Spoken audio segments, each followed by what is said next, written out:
Jest to dla mnie wielki zaszczyt, że mogę wystąpić na 4. konferencji wolnościowej. Tematem mojego wystąpienia jest perspektywa wspólnej wolności.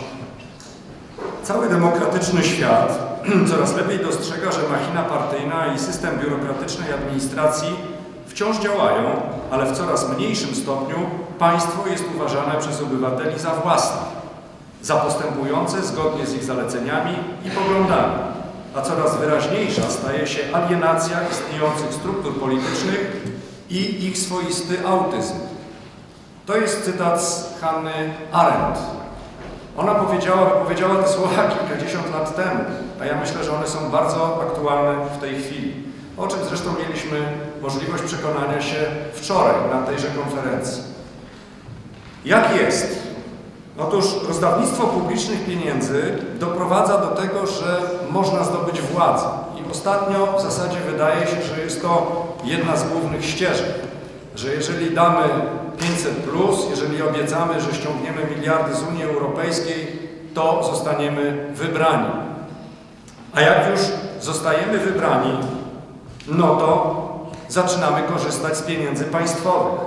I z tych pieniędzy państwowych korzystają politycy, którzy urzędują, finansowane są partie polityczne, są państwowi sędziowie, państwowi naukowcy i nauczyciele, państwowi pracownicy Państwowej Służby Zdrowia, pracownicy firm państwowych i generalnie wszyscy, którzy są opłacani przez państwo. A ci, którzy są opłacani przez państwo, po prostu działają tak, jak chce tego ich pracodawca, ten, który im płaci. My natomiast, cała reszta, jesteśmy ludem albo pospólstwem, jak mówią nasi niektórzy przedstawiciele państwa. Wprowadzane są właśnie przez rządzących podwójne standardy. Swoim poluzować, a ludowi przykręcić. Ciągle rozbudowywany jest etatyzm. A przecież myśmy już to przerabiali.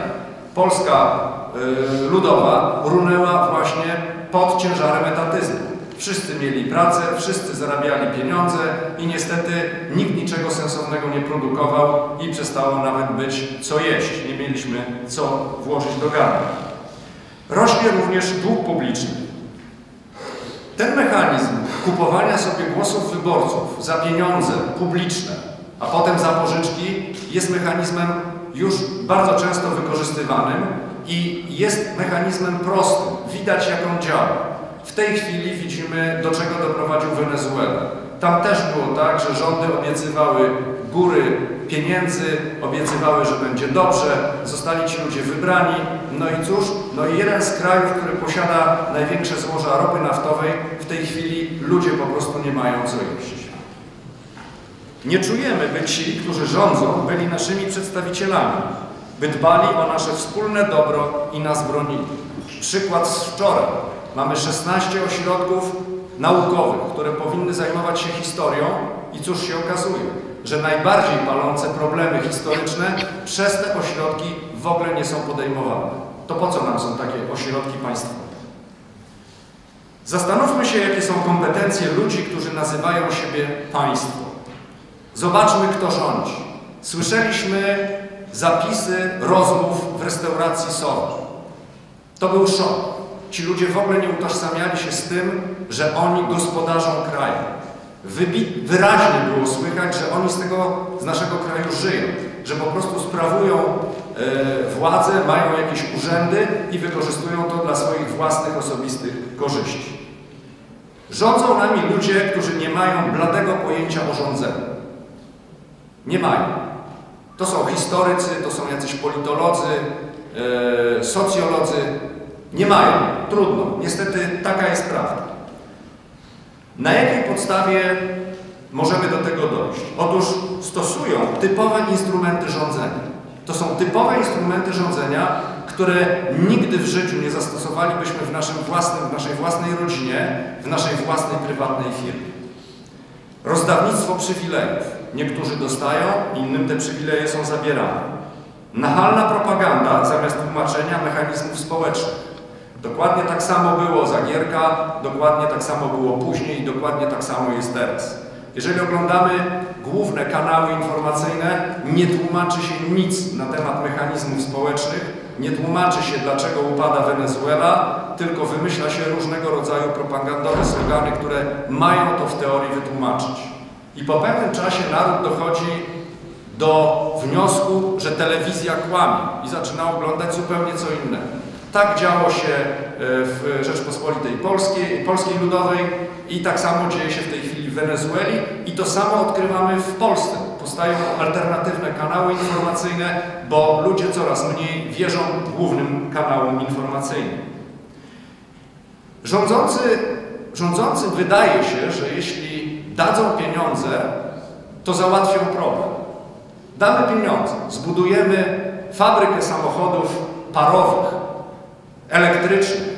A przecież mieliśmy takie fabryki, samochody FSO, produkowaliśmy Polonezy. Nikt w Europie tego nie chciał kupować, bo te konstrukcje były 30 lat do tyłu. Po prostu były to przestarzałe konstrukcje. I teraz, jeżeli znowu damy pieniądze państwowe na produkcję samochodów parowych albo elektrycznych, to będzie dokładnie taka sama sytuacja. Ludziom, jeżeli chcemy mieć produktywną gospodarkę, to ludziom musi się chcieć pracować, musi się chcieć wymyślać nowe rozwiązania. Nie da się skopiować cudzych rozwiązań, które ktoś wymyślił 20 lat temu i udawać, że teraz rozwiniemy na tych rozwiązaniach nowoczesny przemysł. Dodrukowywane są pieniądze. Otóż jeżeli rządzący mają takie podejście, że jeżeli mam pieniądze i zbuduję fabrykę, to fabryka mi wypuści nowoczesne samochody, no to skądś te pieniądze trzeba wziąć. No niestety, nawet państwo nie jest workiem bez dna, ale można pieniądze dodrukować i można pieniądze pożyczyć, co się dzieje. W związku z tym zadłużane jest społeczeństwo. I tak jak mówię, wykorzystują mechanizmy rządzenia, których nigdy byśmy nie wykorzystali w swojej rodzinie albo w swojej prywatnej firmie. Narzucają nam nielogiczne i nawzajem sprzeczne przepisy. Jesteśmy tego w tej chwili świadkami. Wchodzi przepis RODO. Oczywiście to jest rozporządzenie Unii Europejskiej na temat ochrony danych osobowych. I jest to tak mętnie napisany przepis, że w zasadzie on służy tylko i wyłącznie jednemu celowi.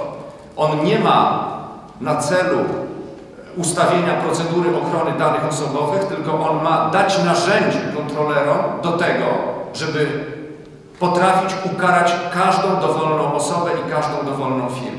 I zobaczycie Państwo, jak to będzie stosowane. Jeżeli ktoś by się wczytał w to RODO, nawet nie mając wykształcenia technicznego, informatycznego, to zobaczy, że tam jest bardzo dużo sprzeczności, że to wszystko jest płynne, tam nie ma się do czego odnieść. Natomiast ludzie z wykształceniem informatycznym zdają sobie sprawę, że to jest po prostu technicznie niewykonalne. Tego się po prostu nie da zrobić.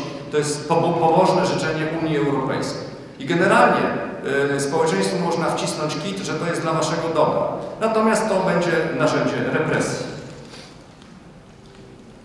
Rządzący nie zastanawiają się nad kosztami społecznymi podejmowanych decyzji. Wprowadzają ustawę i mają w nosie, jak ta ustawa, ile ona będzie kosztowała takich zwykłych ludzi. Mówi się o jednym okienku, że założenie firmy w tej chwili odbywa się w jednym okienku. 4 czy 5 dni temu byłem w Urzędzie Skarbowym, rozmawiałem z urzędniczką najniższego szczebla, a ona mówi do mnie tak: wie pan, wyście to za szybko w to jedno okienko uwierzyli. Wiem, zdaję sobie sprawę, że KRS ma obowiązek przesyłania dokumentów do właściwego urzędu skarbowego w dniu rejestracji. Ale wie pan, oni tego w ogóle nie robią. Czyli mają obowiązek, a nie robią. W związku z tym te koszty rejestracji i chodzenia po urzędach przerzucone są właśnie na obywatela. Największym grzechem rządzących jest według mnie zażynanie przedsiębiorczości, wolnej przedsiębiorczości. Małe przedsiębiorstwa są gniecione ogromnymi podatkami, wbrew temu, co się mówi, że nie są, że będą podatki zmniejszane, że będzie mniejsza regulacja, mniej przepisów. To nie jest prawda, tych przepisów jest coraz więcej, trzeba latać po coraz większej liczbie urzędów. Wyobraźcie sobie Państwo, że żeby zarejestrować firmę, że jest ona płatnikiem VAT-u, czyli de facto to powinien być jeden telefon i koniec, i sprawa powinna być załatwiona. Trzeba przynieść tyle papierów. Tyle papierów. umowy z bankami, wyciąg z KRS-u, różnego rodzaju umowy najmu itd. Także naprawdę nie jest to zwykła formalność. Teraz dwa kolejne cytaty, tym z dalekiego kraju, z Nowej Zelandii. W większości systemów opartych na intencjach niepowodzenia zwykle skutkują prośbami o zwiększenie budżetu, po czym cykl porażki się powtarza. To jest właśnie ta koncepcja, która doprowadziła, o której mówiłem, że rządzący, jeżeli im się wydaje, że dadzą pieniądze, to załatwią problem. Dokładnie tak była rządzona Nowa Zelandia w latach 70. i 80. ubiegłego stulecia i doprowadziła do krachu gospodarczego na wielką skalę.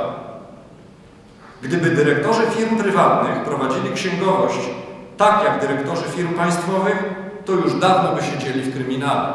To też jest cytat z Nowej Zelandii, przy czym on jest aktualny i w naszym kraju. Są podwójne standardy. Gminy, w ogóle urzędy państwowe utajniają wszystko, co tylko mogą utajnić. Mam znajomego, który prowadzi obywatelski think tank i patrzy na ręce gminie Lesznowola. Występuje do gminy Lesznowola z pytaniami o informację publiczną. Na przykład, proszę mi przedstawić projekt rozbudowy szkoły. Jakie są koszty? Kto został wybrany na jakiej podstawie? Albo proszę mi podać listę urzędników zatrudnionych przez gminę i ile oni zarabiają.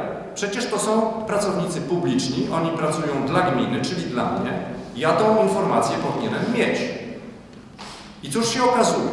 W Konstytucji i w przepisach prawa mamy napisane, że gmina powinna taką informację udzielić. Co robi gmina? Tej informacji nie udziela. Co więcej, wytacza proces temu, który ośmielił się zapytać. W pierwszej instancji proces jest przegrywany, w drugiej jest wygrywany. Koło państwowego wymiaru sprawiedliwości się toczy i miele, po czym po 3 latach informacja do tego człowieka przychodzi. Przy czym nie jest to informacja, o którą on prosił. W związku z tym on składa apelację i mówi tak, dostałem informację, ale nie tą, o którą prosiłem. A co mówi sąd? Ale dostał pan informację i w związku z tym nie naszą już jest rzeczą, żeby wnikać, czy ta informacja jest tą, o którą pan prosił, czy nie. Tak? W związku z tym tej informacji nie dostał. Wszystko jest utajniane. Co zrobili Nowozelandczycy w 1986 roku? Wprowadzili zasadę, że przedsiębiorstwa państwowe są prowadzone według ogólno przyjętych międzynarodowych standardów rachunkowości przyjętych w biznesie. I to zmieniło w pewnym sensie podejście polityków do rządzenia krajem. Nie ma czegoś takiego jak dobre opiekuńcze państwo. Jest grupa ludzi władzy, która mówiąc o dobrym opiekuńczym państwie, chce z tego dobrego opiekuńczego państwa wyciągnąć maksimum korzyści dla siebie. I jak pokazuje historia, nie mają za nic, mają to dobre i opiekuńcze państwo. Tu wracam do cytatów z restauracji Sol. My, cała reszta, przypomnijmy, my to ci, którzy nie żyją z socjalu i nie są finansowani przez państwo. I teraz ja wiem, że do wolnościowców w ogóle każdy lubi, jak mu się mówi, że jest sympatyczny, mądry, dzielny. Natomiast ja chcę powiedzieć, jak ja postrzegam cały ruch wolnościowy i proszę się nie obrazić, tylko proszę przyjąć to jako krytykę, jako słowa, które należy wziąć do siebie i spróbować się poprawić. Mamy syndrom małego dziecka. Otóż uważamy, że ktoś za nas powinien to załatwić. Jakiś tatuś, jakaś mamusia. Natomiast rządzenie nie jest proste.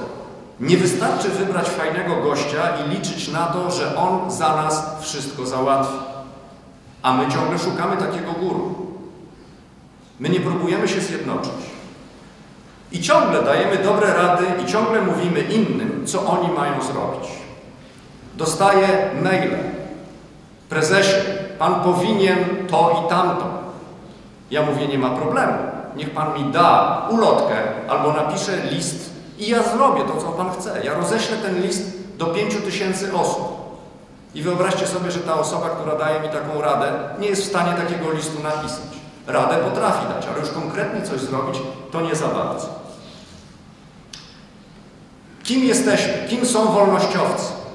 Wolnościowcy wyznają zasadę im mniej państwa, tym lepiej.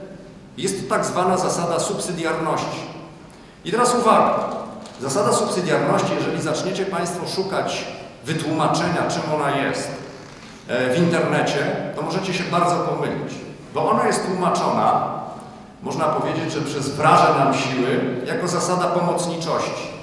No jeżeli słyszymy zasada pomocniczości, to od razu myślimy, no tak, trzeba pomagać. Każdemu bezwzględnie, kto tylko o to poprosi, to trzeba mu dawać. Natomiast zasada subsydiarności jest zupełnie odwrotną zasadą. Tam jest jedno ważne stwierdzenie. Oczywiście jest to zasada pomocniczości, pomagania, ale tylko w ostateczności. Wywodzi się nie od słowa subsidium, tylko subsidiare. Pomagać w ostateczności. Kierować odwody na ten odcinek frontu, na którym jest najgorzej. To pojęcie zostało wymyślone przez Rzymian. Zasada subsydiarności została wprowadzona przez Kościół rzymskokatolicki jako odpowiedź na ideologię socjalistyczną, że trzeba zabierać, żeby innym dawać. Natomiast ta zasada mówi nie. Trzeba robić, sprawiać, żeby ludziom chciało się pracować, żeby ludzie czuli się właścicielami kraju, w którym żyją, województwa, w którym mieszkają i na terenie której przebywają i działają. Każdy szczebel władzy powinien realizować tylko te zadania, które nie mogą być skutecznie zrealizowane przez szczebel niższy lub same jednostki działające w ramach społeczeństwa. Zauważcie, same jednostki w ramach społeczeństwa. Państwo opiekuńcze próbuje za nas robić wszystko. Ono robi dla naszego dobra, ono zabudowuje, tak jakby narzuca milion różnych przepisów, tylko po to, żeby było nam dobrze. Próbują z nas zrobić ludzi nieodpowiedzialnych, którzy w ogóle nie mają pojęcia o tym, co się wokół nich dzieje. Następne tłumaczenie zasady subsydiarności. Szczebel wyższy władzy może interweniować na szczeblu niższym wyłącznie wtedy, gdy ten absolutnie nie radzi sobie ze zrealizowaniem swego zadania. Czyli tak jak mówię, pamiętajmy, to jest główna idea wolnościowców. Zasada subsydiarności. Minimum państwa, maksimum naszych własnych działań. Naszych własnych, ale nie tylko skierowanych w stosunku do nas, ale w stosunku do społeczności lokalnej czy całego społeczeństwa, w którym żyjemy. I muszę powiedzieć, że obserwuję od kilku lat obrady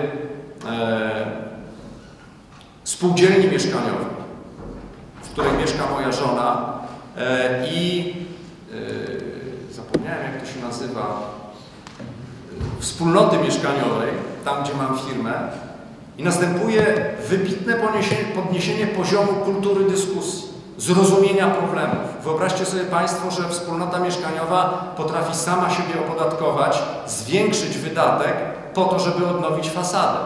Oni wiedzą, że trzeba odnowić tą fasadę, wiedzą, że to są koszty, wiedzą, że nie każda firma zrobi to dobrze i są prowadzone naprawdę gospodarskie dyskusje. Nie takie, jakie prowadzą nasi politycy, którzy uważają, że jeżeli pożyczą pieniądze, komuś tam dadzą, to rozwiążą problem. To jest zupełnie inny poziom dyskusji. I od tego trzeba zacząć, właśnie od tych małych, lokalnych społeczności, od stowarzyszeń, w których też kultura dyskusji, kultura rozwiązywania problemów rośnie, naprawdę rośnie. Tylko musimy zacząć działać w takich właśnie małych strukturach. Nikt za nas tego nie zrobi. Jeżeli my tego nie zrobimy, to naprawdę nie znajdziemy gościa. Zobaczcie, ilu ciekawych gości żeśmy szukali i na ilu ciekawych gościach żeśmy się zawiedli. Jak oni się kłócą, o jakie duperele. Tu nie o to chodzi, to trzeba zorganizować zupełnie inaczej. My musimy zjednoczyć się wokół tego głównego punktu zasady subsydiarności oraz wybrać sobie jakieś 3 inne punkty, w których wszyscy będziemy zgodni. Na przykład mechanizm rozstrzygania sporów, weto ludowe, inicjatywa ludowa, czyli referendum znoszące uchwaloną przez rząd ustawę, państwo czy województwo czy gminę. Na czym to polega? Otóż jeden z najbardziej wolnych krajów, jeden z najbardziej bogatych krajów świata, Szwajcaria, wprowadziła weto ludowe w 1848 roku. Wtedy był to kraj podzielony waśniami, tłukli się katolicy z protestantami, tłukli się francuskojęzyczni z niemieckojęzycznymi, w ogóle był jeden wielki tygiel. I co postanowił naród szwajcarski? Powiedzieli wówczas, jeżeli wybrani przez nas politycy nie potrafią się ze sobą dogadać, to my będziemy musieli się dogadać. My jako naród. I wprowadzili zasadę rozstrzygania tego weta ludowego. Czyli jeżeli nasi politycy wymyślą ustawę, to my organizujemy na 50 000 osób, które złoży podpis, wymusza na państwie zorganizowanie referendum. I potem to referendum jest wiążące. Przykład. Mamy ustawę. Załóżmy, że jest to ustawa o IPN-ie albo jakaś inna o PNI. Mówię na poziomie ogólnym, żeby mnie tutaj nikt nie łapał za słowo. Otóż w tej chwili media nam mówią, że większość Polaków i cały świat uważa, że ta ustawa jest zła. Jak my możemy to sprawdzić? Nijak. Nie wiemy, czy ona jest zła, czy nie. I popatrzcie, jaki jest prosty szwajcarski mechanizm. 50 000 osób skrzykuje się i podpisuje petycję o przeprowadzenie referendum. To jest już bardzo konkretna informacja dla nas. Aha, jest 50 000 osób, którym ta ustawa się podoba, bądź nie podoba. Dalej, powstają komitety, no bo oczywiście społeczeństwo jest podzielone. W związku z tym powstają komitety, no bo skoro to referendum ma już być przeprowadzone, powstają komitety osób, które są za odrzuceniem tej ustawy i osób, które są za tym, żeby tej ustawy nie odrzucać. Te komitety wydają swoje materiały informacyjne. Na miesiąc przed referendum każdy Szwajcar, jeżeli Państwo powiedzą, że to jest drogie, to ja powiem, że to jest absolutnie bardzo tanie, bo skutki ustaw złych są o wiele droższe niż rozesłanie do każdego z nas materiałów informacyjnych obu komitetów, za i przeciw. Dostajemy te materiały, możemy się z nimi zapoznać, przeanalizować, możemy rozmawiać z kim chcemy i możemy podjąć swoją własną decyzję. Po czym udajemy się na głosowanie referendalne i wyrażamy swoją opinię. I cóż, albo jako społeczeństwo odrzucamy tą ustawę, albo nie. Co więcej, wiemy, jaki procent społeczeństwa jest z tej ustawy niezadowolony, a jaki jest zadowolony. I podam przykład. 8 marca bieżącego roku w Szwajcarii odbyło się referendum na temat tego, czy Szwajcarzy chcą finansować dalej publiczne radio i telewizję. Im też się nie podoba, co to radio i telewizja wyprawiają. To też są normalni ludzie. Mają tylko inny system. I cóż się okazało? W tym referendum 72% społeczeństwa było jednak za tym, żeby publiczne pieniądze przekazywać dalej na publiczne media. Ale jaka to była informacja, że 38% nie chce tego robić? Czym to zaskutkowało? Ano zaskutkowało tym, że publiczne media wydały oświadczenie, że przeprowadzą 5-stopniową reformę ograniczającą wydatki publiczne. Czyli proszę zauważyć, pomimo że referendum można uważać za przegrane, to jednak ono do końca nie było przegrane. I to jest inna zasada, zasada inkluzywności, kiedy ci, którzy rządzą, biorą pod uwagę zdanie opozycji, tych, którzy są w mniejszości. I to zdanie w jakimś tam stopniu jest uwzględniane. Wracamy do tego, wokół jakich punktów powinniśmy się zjednoczyć jako wolnościowcy. Czyli punkt pierwszy to było weto ludowe, żebyśmy mieli tą możliwość. Czyli jeżeli już się zjednoczymy, to według mnie to powinien być podstawowy punkt. I tym punktem powinniśmy szermować i pokazywać, że na tym najbardziej nam zależy. Punkt drugi to sprawiedliwość. Oto toczyły się wielkie rewolucje. Czy teraz jest sprawiedliwość? Trudno powiedzieć, jeżeli standardy księgowania firm państwowych są zupełnie inne niż standardy księgowania w firmach prywatnych. Trudno powiedzieć, jeżeli informacja gminna jest tajna, a informacja podmiotów gospodarczych jest absolutnie jawna. Każdy w zasadzie może przyjść i wszystkiego, tych urzędnicy mogą się o wszystko dowiedzieć, co się dzieje w firmach prywatnych. W związku z tym walczmy jako wolnościowcy o sprawiedliwość. My nie możemy drukować i wy nie możecie drukować pieniędzy. A nie jest tak, jak powiedział słynny gangster dziad w swoim pamiętniku, no drukowałem pieniądze, podrabiałem je, A czym ja byłem gorszy od Millera? Ja też chciałem dobrze dla swoich ludzi. Tak? W związku z tym sprawiedliwość powinna być jedna. Wy i my mamy dokładnie takie same prawa i działamy dokładnie według takich samych standardów. Trzeci punkt, to jest moja osobista, prywatna, taki pomysł prywatny. Otóż powinien być prosty i ograniczony system danin państwowych. Ja nie mówię, że nie trzeba płacić podatków. Podatki trzeba płacić. Musimy mieć armię, musimy mieć bardzo wiele różnych rzeczy. Ale minister gospodarki powinien umieć logicznie i spójnie odpowiedzieć na każde pytanie zadane z tego zakresu. Powinien mieć obowiązek występowania w telewizji raz na miesiąc i udzielania odpowiedzi dotyczących prawa podatkowego. No bo jeżeli taka mądra głowa jak minister skarbu czy gospodarki nie byłby w stanie ogarnąć tych przepisów, no to kto byłby w stanie je ogarnąć? Tak? A jeżeli nie możemy ogarnąć przepisów, no to mamy mętną wodę, w której możemy dokonywać różnego rodzaju nadużyć. To są te 3 punkty, oczywiście można mieć inne, tak? Natomiast uważam, że 3 punkty są najważniejsze. My nie możemy się rozdrabniać. Musimy zebrać ludzi wokół idei subsydiarności. Musimy zebrać ludzi, którzy się opodatkują na rzecz tego ruchu wolnościowego. Bo prawdziwym sprawdzianem jest to, ile my jesteśmy w stanie dać pieniędzy na działalność wolnościową. I teraz, ile mamy dać tych pieniędzy? Jeżeli mamy 10 000 osób i każdy da 10 zł, czyli wartość 2 piw albo 1 piwa w restauracji, to naprawdę nie jest dużo. Ja mówię o skali miesięcznej. 10 zł, 10 000 osób to jest 100 000 złotych.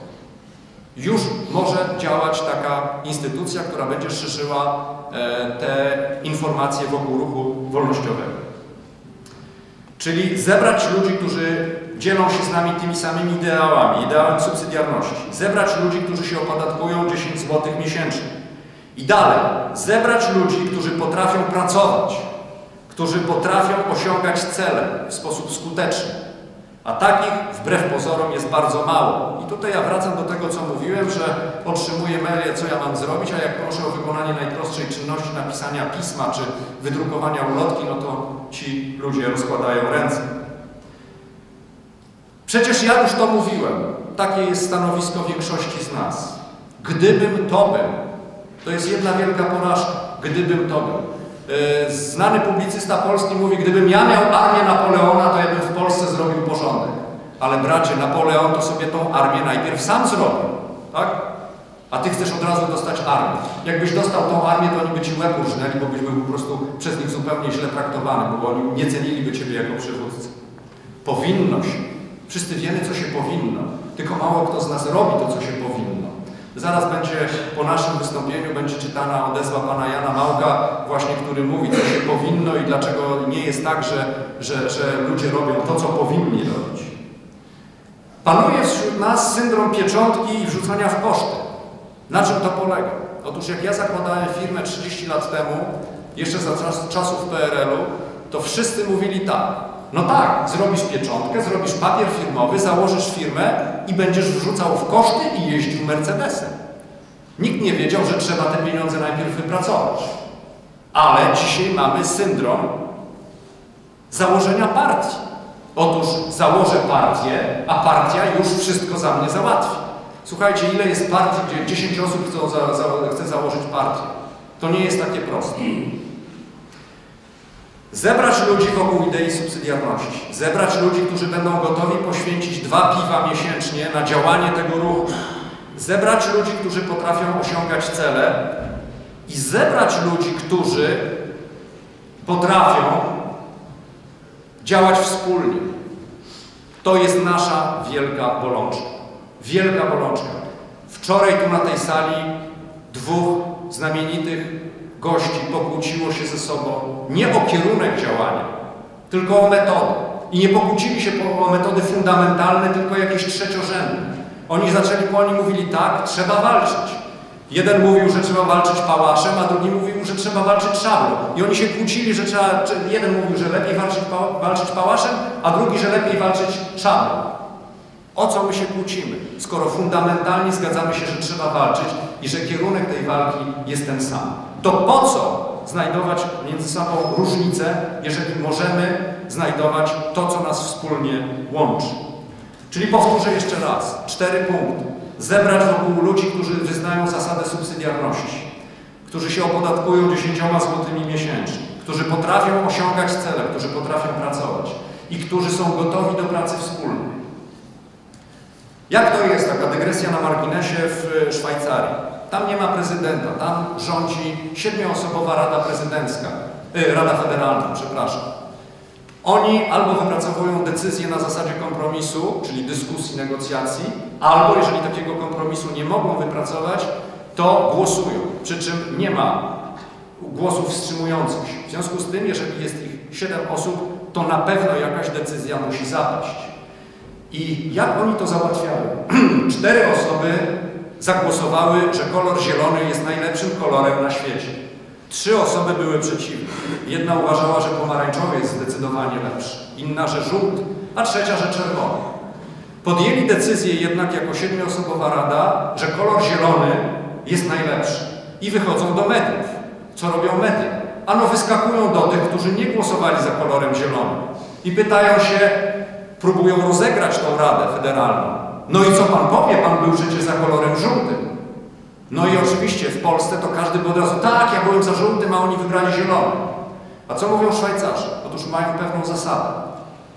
To, co ja sądzę na temat kolorów, nikogo nie obchodzi. Rada Federalna podjęła decyzję, że najważniejszym kolorem, najlepszym kolorem jest kolor zielony.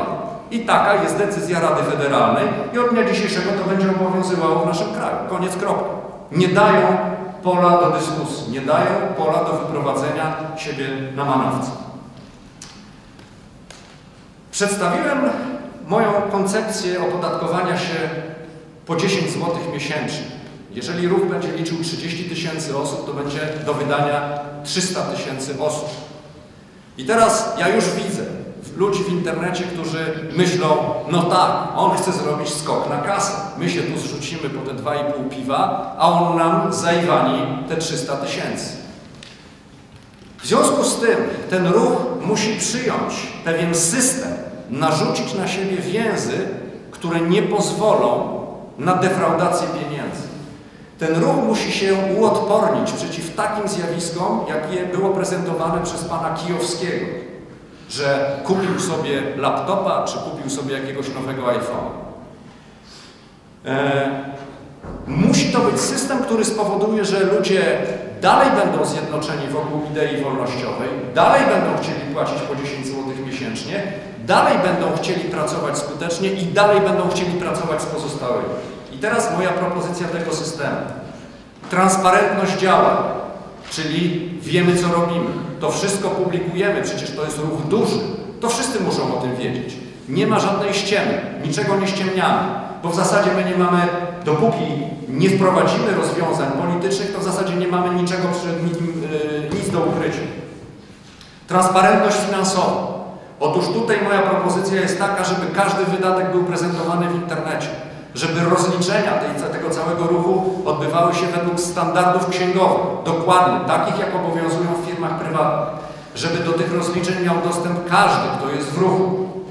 Natomiast kto nie jest w ruchu, to żeby mógł mieć dostęp do audytów. Audyty powinny być przeprowadzane przez 2 niezależne kancelarie albo jakieś firmy doradcze, które nie mają ze sobą kontaktu i te firmy powinny być zmieniane co 2 lata. Czyli po prostu w tym momencie mamy zapewnioną transparentność finansową. Tu nikt niczego, utrudniona by była kradzież pieniędzy dużych. Kolejne to jest zawężenie pola wydatków. Otóż nie jeździmy na zagraniczne konferencje. Z tych pieniędzy nie będą finansowane zagraniczne konferencje, zagraniczne wyjazdy. Nie płacimy za bankiety. Możemy zjeść, kupić sobie hot doga za prywatne pieniądze, a nie pić szampana i wcinać ośmiorniczki i inne takie rzeczy. W początkowym okresie 90% posiadanych środków idzie wyłącznie na promocję głoszonych podstawowych postulatów, czyli tak jak mówiłem, te 3 punkty, tak? To była moja propozycja, te 3 punkty, żeby ograniczyć państwo do minimum, żeby państwo było transparentne i żeby system podatkowy był bardzo prosty. Oczywiście te punkty ruch może wymyślić zupełnie inny. Każdy, kto przystępuje do ruchu, powinien podpisać deklarację lojalności. Formatu A4 złożyć swój podpis. Tak, ja nie będę wydawał cudzych pieniędzy na siebie. Ja będę robił wszystko, żeby te pieniądze szły na realizację idei subsydiarności, zasady subsydiarności.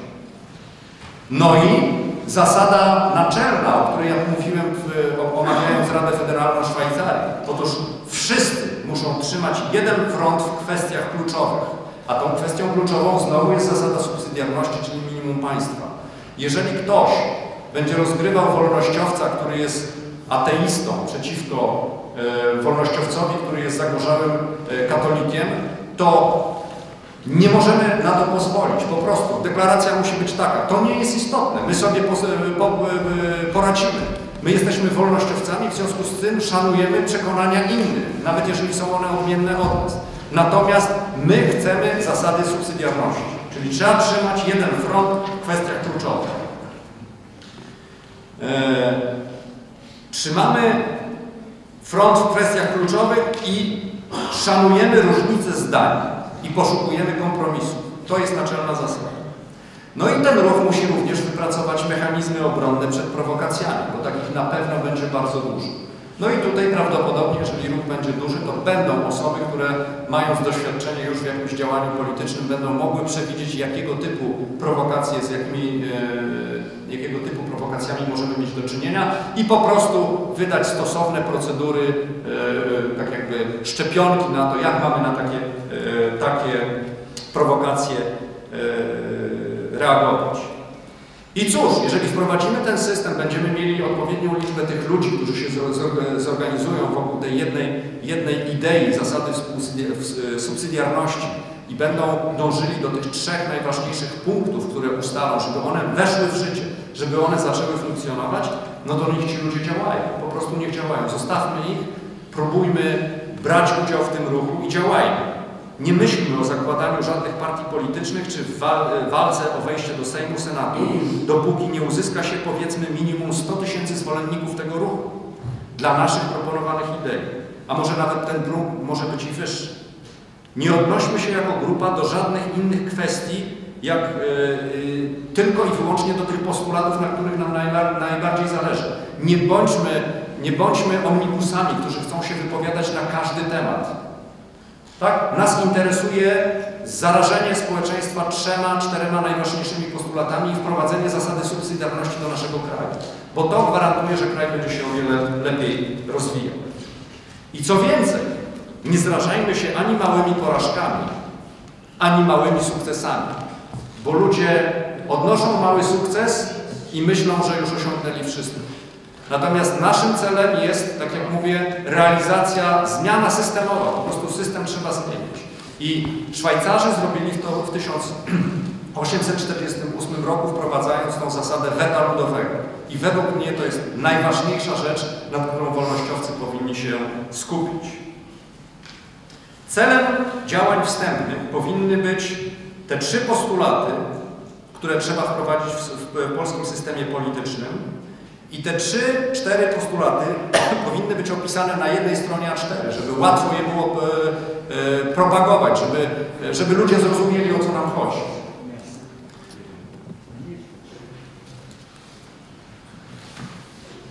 To jest w zasadzie koniec. I teraz myślę, że wielu z Państwa myśli, no wyszedł wariat, on tu chce zgromadzić jakichś ludzi, już tylu ludzi się gromadziło. On chce, żeby oni się opodatkowali, on tu chce walczyć o jakąś tam ideę. A ja mówię tak, ja nie jestem wariatem. Ja proponuję to, co już jest sprawdzone w innym kraju. W kraju, który w ostatnich sondażach na temat szczęśliwości życia obywateli zajął znów jedno z pierwszych miejsc. Tym krajem jest Szwajcaria. A czy ruch duży, spontaniczny, oddolny jest możliwy? Otóż jest. I co więcej, zaraz wystąpi przed Państwem osoba, członek tego ruchu. Co więcej, nie będzie to lider, nie będzie to gwiazda tego ruchu. Gwiazda tego ruchu powiedziała, my jesteśmy ruchem społecznym. Ja nie muszę przyjeżdżać jako gwiazda. My reprezentujemy te same wartości. W związku z tym przyjdzie ten, który się zgodzi, który będzie chciał i którego my uważamy, że będzie godzien Wam przedstawić naszą ideę. I chciałbym zaprosić Pana Wojciecha Dobrzyńskiego do zaprezentowania ruchu Jeden Polska i zakończyć moje wystąpienie takim hasłem. Odbierzmy politykom możliwości uchwalania nieodwoływalnych ustaw. Im mniej państwa, tym lepiej. Pilnujmy zasady subsydiarności. Zrozummy tą zasadę i opowiadajmy wszystkim na lewo i prawo, na czym ona polega. Pamiętajcie Państwo, to jest zasada pomocy w ostateczności. Pomagamy, ale tylko i wyłącznie wtedy, kiedy ta pomoc rzeczywiście jest niezbędna. I jeszcze na sam koniec, skąd czerpać inspirację do tego, żeby poznawać, jak rządzą się inni? Otóż tu moja prywata, przerwa na reklamę. Fundacja Puffer wydaje serię książek pod tytułem Biblioteka Rządzących i Rządzonych. Zapraszam do czytania, są to książki krótkie, bardzo skondensowane, prezentującą wiedzę na temat właśnie rządzenia. To jest ten format, malutki, można włożyć do kieszeni. Niektóre z tych książek świetnie nadają na prezenty, bo z tej strony to są książki pisane po polsku, a z tej są tłumaczone na język angielski. Przy czym to jest angielski tłumaczony przez native speakerów, czyli nie ma się co obawiać, że tu się ktoś będzie uczył polskiego angielskiego. To jest, akurat ta książka jest wydana w British English, a książka o Estonii jest napisana w American English, bo tłumaczył Amerykanin. Bardzo dziękuję.